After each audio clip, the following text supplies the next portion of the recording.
how to unmerge contacts on iPhone. Hey everyone, welcome back to the channel. If you are new here, don't forget to hit the subscribe button and turn on the notification bell to not miss any updates.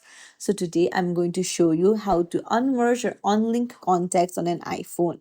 So let's dive right in. Open up your phone app and then go to contacts and then choose the contact that is merged. So you can see that there is link contacts. So now to unlink it, you'll have to tap on the edit on the top right and then scroll down, and there you'll find the link contacts. Now to unlink it, you'll have to tap on the minus sign with the red background and tap on unlink and hit done. That's it. Now you have unlinked the contacts. That means you have also unmerged them.